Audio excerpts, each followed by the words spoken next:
Is the digital divide literally killing folks?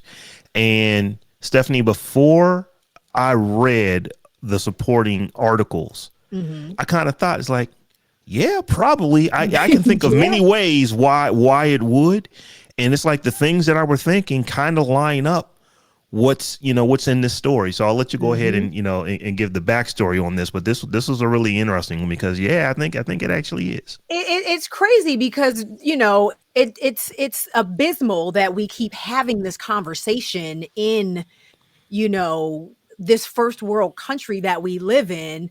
But there was a study recently put out by the JAMA network that basically says, people without internet access are more likely to die from COVID than people with internet access. So statistically, there is for every 1% decrease in internet access in an area, there are 2.4 more deaths per 100,000 people in rural areas.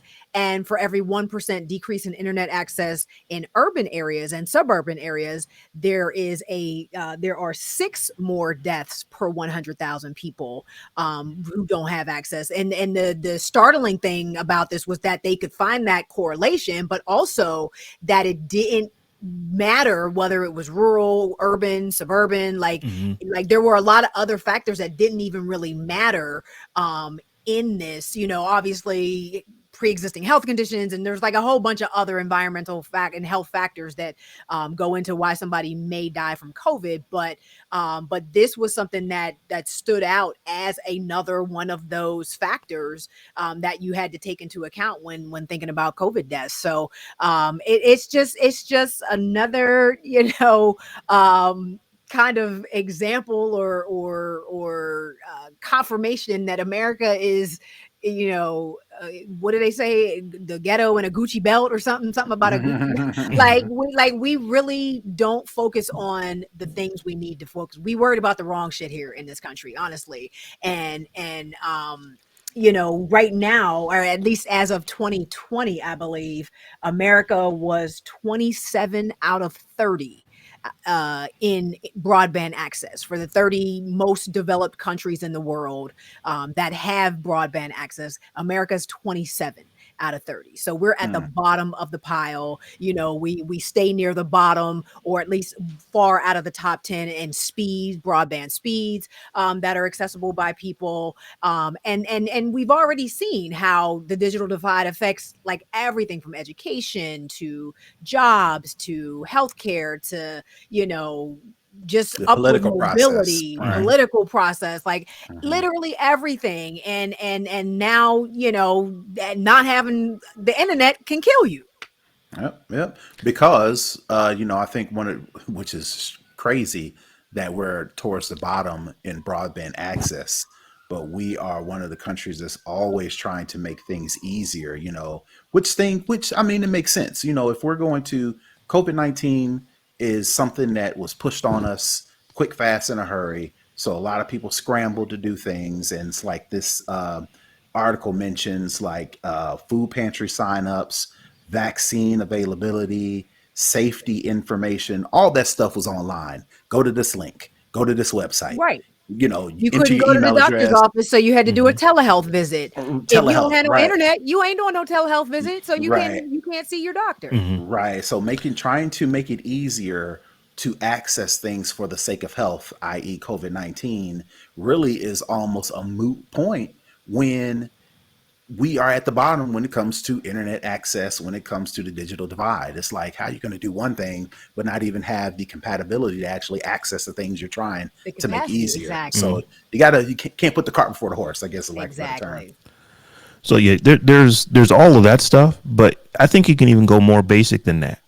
Um, it is a lot easier to withstand a pandemic when you have to stay home if you have internet access and you can play games all day Right. and you can talk to everybody Keep that you in used to touch with talk your to, but you family over physically Zoom. exactly you can do all that kind of stuff. But when you don't have the internet connectivity, just the interaction. So like from a mental health standpoint, Mhm. just being, I'm bummed out. I can't go anywhere. I can't do anything. I see nobody. I talk to no one. The internet goes a long way to make sure that that doesn't happen. I mean, the amount of time that I spent on, even FaceTime, because I would have to grab an iPad and do FaceTime with some folks, but just doing Zoom calls and Google Hangouts Zoom and happy Google Meet hours. That and was like all a of that big kind of deal. stuff. Exactly. I mean, it was, hundreds, if not thousands of hours have been spent doing this where it wouldn't have been done ordinarily, before. And if you don't have internet access, you're doing none of that. And, to your point, Terrance, it's like, if you don't know, if you don't have the internet connectivity to know, here's where I can go and get this test, or here's where I can go do these Right. kind of things, you're just kind of missing out on so much by not being connected. So I really think that we have to, in this country, start looking at internet connectivity, looking at broadband access as a basic service. I mean, it should be, It's it should supposed be to be a looked at public like water and utility. sewage, Yeah, trash it pickup, should be a public electricity. utility, absolutely. Exactly. Um, I, But I, capitalism. yeah, yeah. That's what I was I going will to talk say. out of both sides of my mouth. I think that it needs to be that. I am not for that kind of regulation, because I just think that when it comes to like the internet and it comes to computers, the government is just so slow at getting things done that we will be missing out on stuff just because they can't move fast enough. But But that on the being said, the right. government does actually do quite well with regulating some things. Like, I'm very happy that I can actually take trash to the street and it just magically disappears every week. Mhm. Those are good things, and that is a government thing. So even if they're outsourcing that to a third party, so yeah, we've got to get better at this. And like I said, it was one of those things to where I wasn't thinking about it before I read the headline, but as soon as I read the headline, it's like, oh yeah, that makes sense. I can think of 5, 6 ways why this is absolutely true. Mhm. Broadband, the FCC, because way back in 2016, the United Nations declared broadband access a human right. They didn't put any teeth around that declaration that would hold any countries accountable for denying that right to people, because we see that's what's happening in Russia right now, where people can't access Facebook and other social media. But that's been on the books for a while. The FCC has declared the internet a super determinant of health, whereas other entities have already declared broadband access as a social determinant of health. But the FCC took it a step further and said it's a super determinant of health.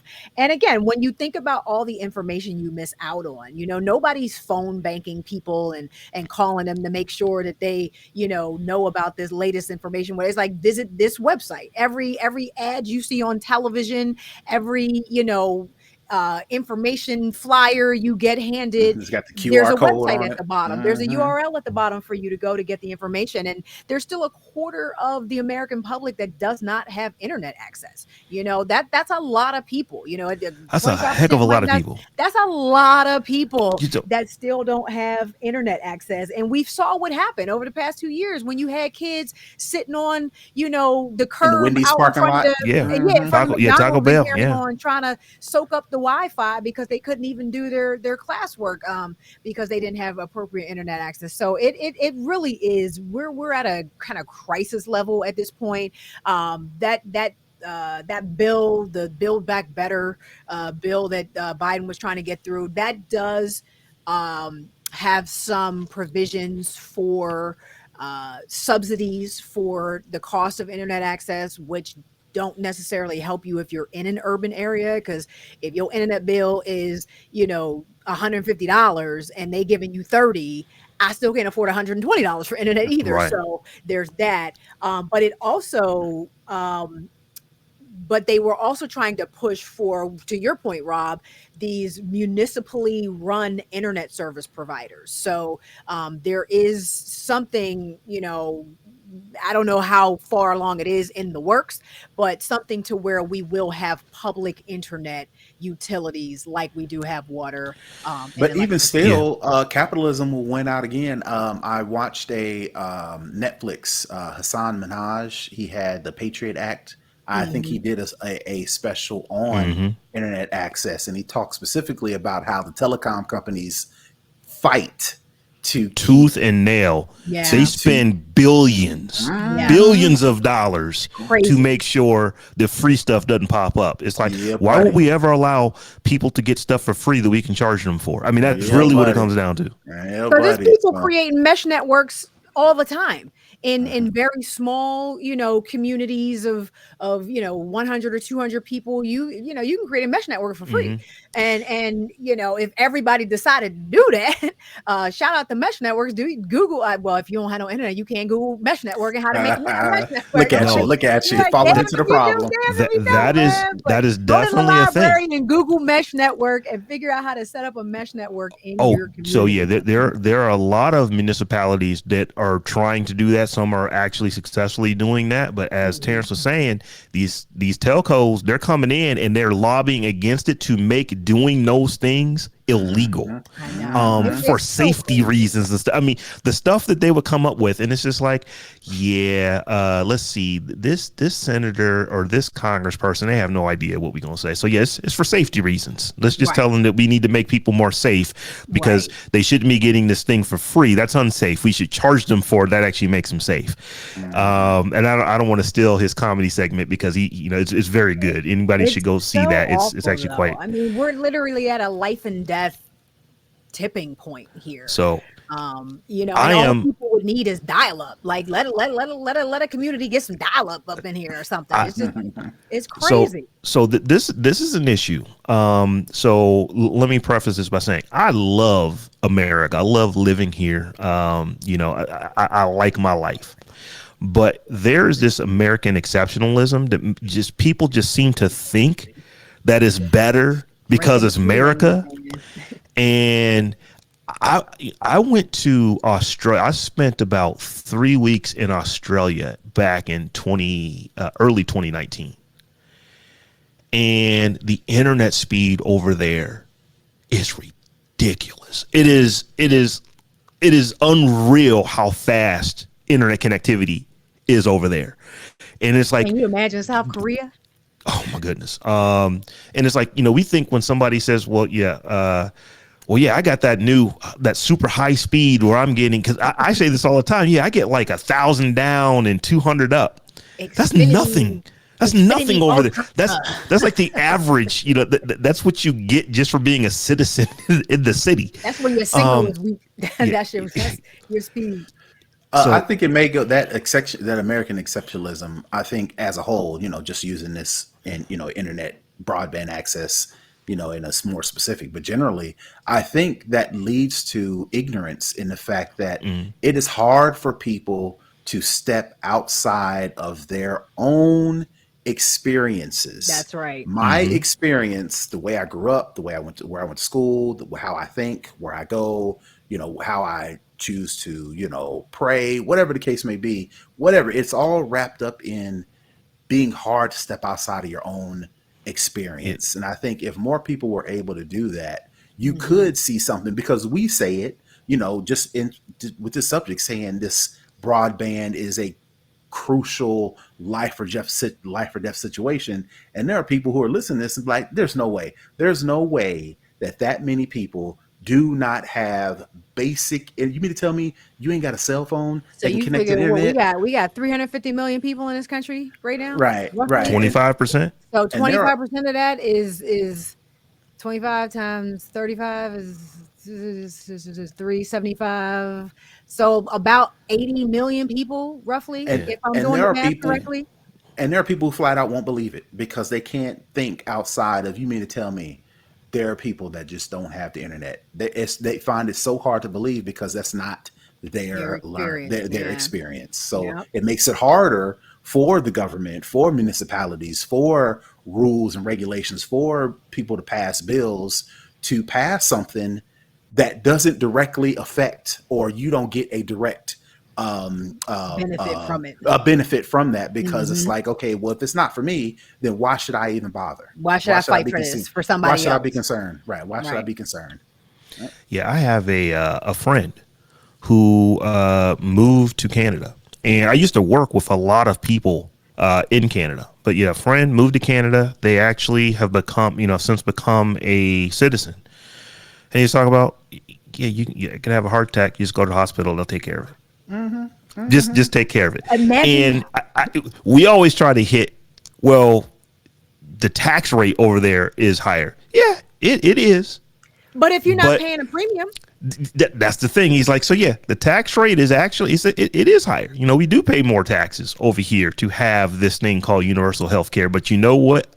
I don't have to spend my money on a healthcare. $475 a month premium. Yeah, exactly. So, you know, what he was telling me is that, so yeah, when you know, like that's what everybody hits you with is like, yeah, taxes are high here, and they are.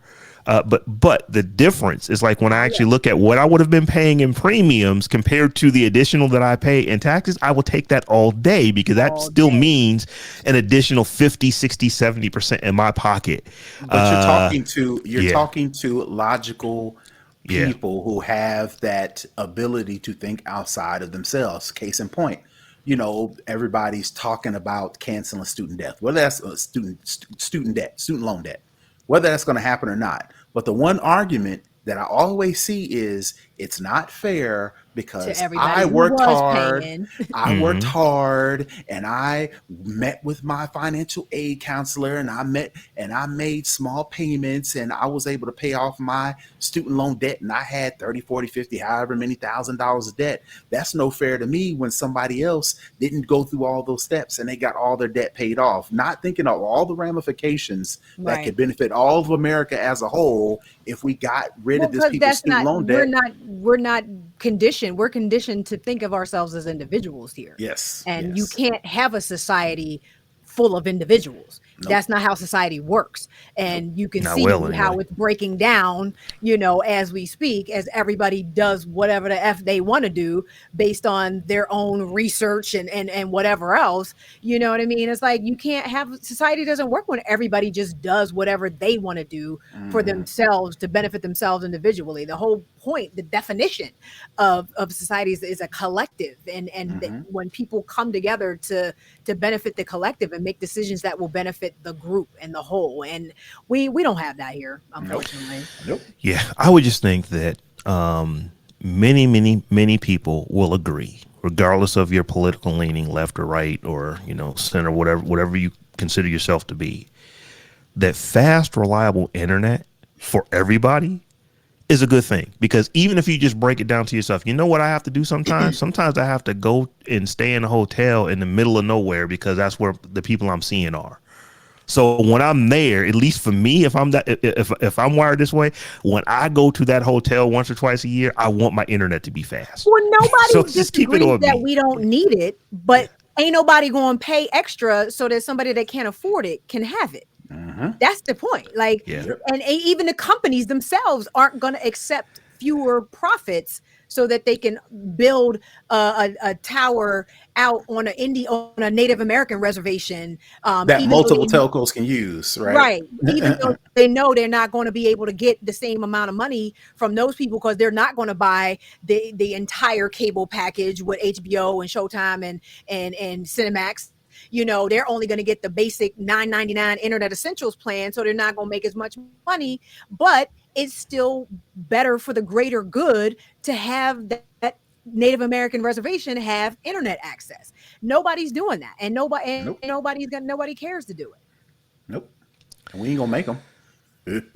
and we ain't making them, and then, you know, none of us. Listen, who can I call? Let me start doing my own research to see who I can call and who I can lobby to, you know, because we'll just go on the internet and no. I know. I'm gonna go on the internet website and find out who I need to call, because seriously, this is ridiculous. You know, in 2022, you know, we still got almost, you know, over 50 million people in this country that can't get on the internet and have no clue. More. Just completely shut out of an entire process of business and commerce and you know, education and job and safety and health, and like it makes no sense. It makes zero sense. Like I said, just like I have a friend who literally he lives way out. You know, he commutes. Used to commute into work about an hour each way.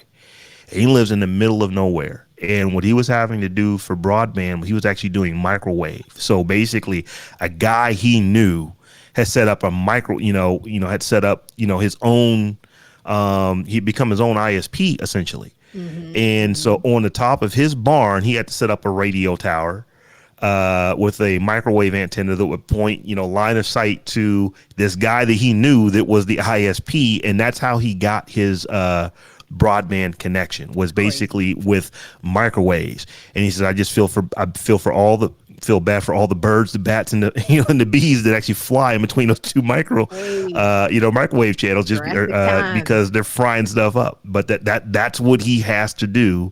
I think he actually has like some kind of satellite now. This was years ago, but I'm just thinking, it's like he had to go through ridiculous steps to get his broadband internet, because he lived literally on a farm out in the middle of nowhere. There, he was 45 miles outside of Columbus.